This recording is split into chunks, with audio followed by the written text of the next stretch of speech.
Umair bin Sa'ad. Umair masuk Islam bersama ayahnya Sa'ad Al-Qadri yang saat itu umur Umair sekitar 10 tahun. Namun Umair kecil begitu taat dan semangat dalam menjalankan ibadah.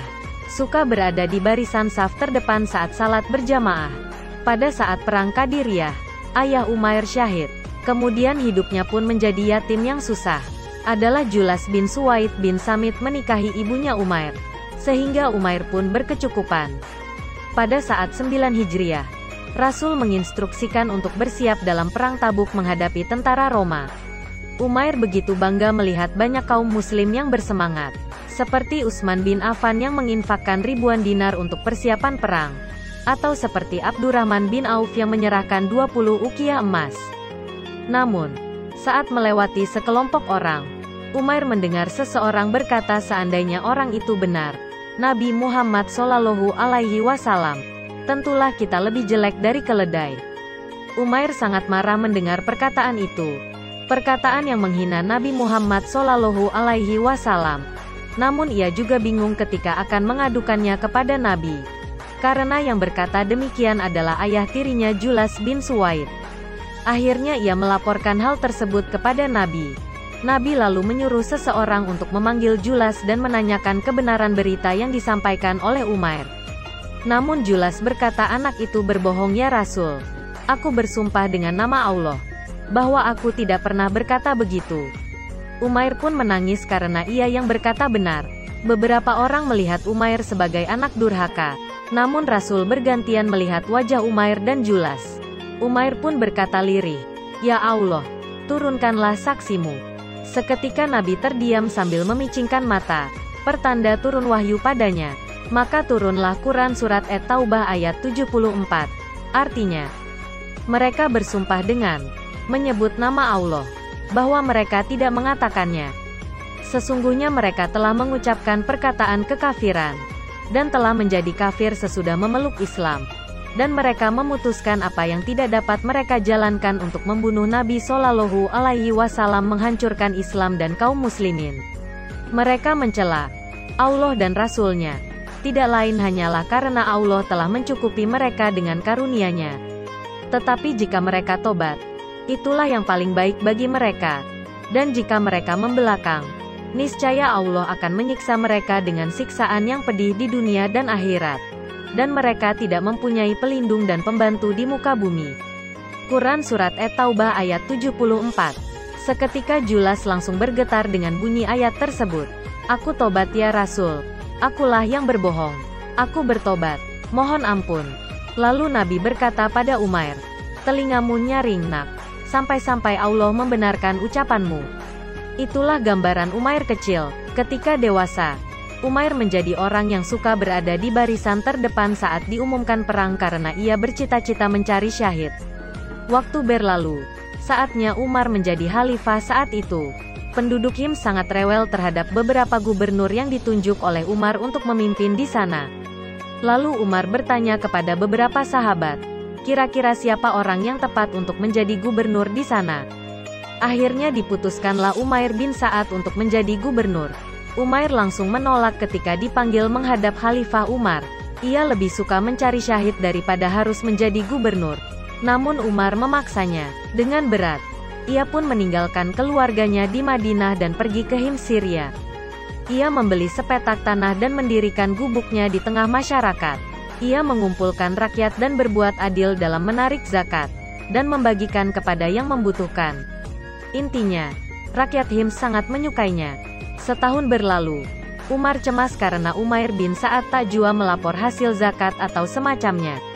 Akhirnya ia menulis surat kepada Umair agar segera meninggalkan Hims dan menghadapnya. Umair pun bergegas menghadap ke Madinah, membongkar gubuknya, mengembalikan tanah yang ia beli tanpa meminta uangnya kembali, lalu berjalan dengan menggendong perlengkapan dapurnya, ember dan perbekalan air. Hingga sampai ke Madinah, Umar dikejutkan dengan kedatangan Umair yang berantakan. Ia nampak lusuh tapi semangat. Wahai Umair, apa yang terjadi? Tanya Umar. Seperti yang engkau lihat, aku baik-baik saja Khalifah. Apa yang kau bawa itu? Dunia dan isinya. Apa maksudmu? Mana laporan selama setahun di Hims? Kalau yang engkau maksud hasil pajak dan lainnya, Semua sudah habis aku bagikan kepada rakyat Hims. Kalau ada sisanya, tentu sudah kukirim ke Madinah. Kenapa engkau berjalan? Apakah rakyatmu tidak memberi tunggangan? Tidak ya Umar. Dan aku pun tidak meminta. Sungguh buruk penduduk Hims. Tidak.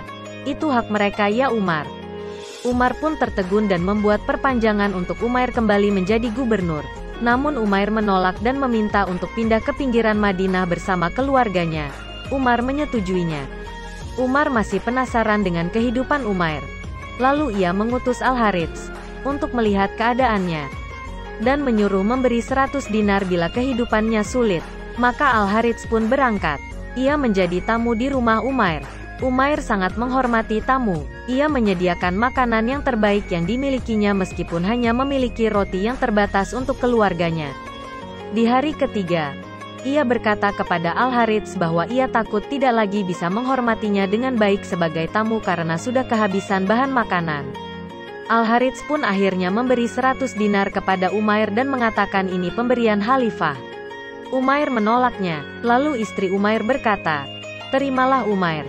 Bila kau tak membutuhkannya kau bisa membagikannya kepada orang yang membutuhkan."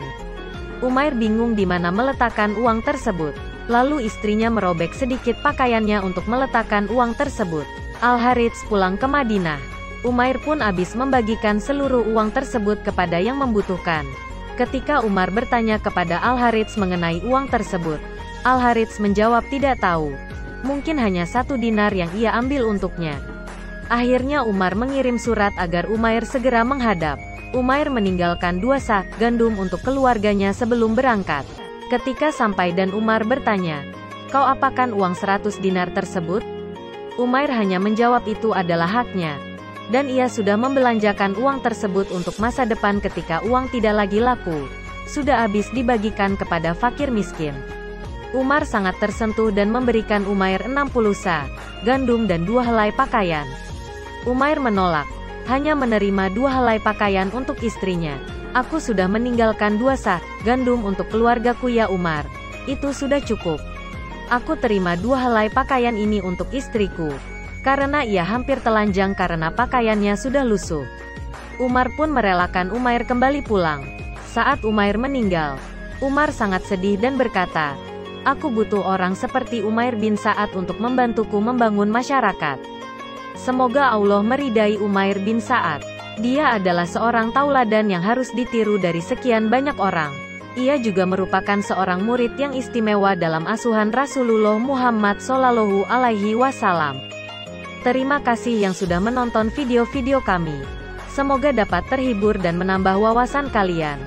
Maka dari itu bergabunglah bersama kami. Jangan lupa like, komen, dan subscribe dan nyalakan lonceng notifikasinya. Assalamualaikum warahmatullahi wabarakatuh.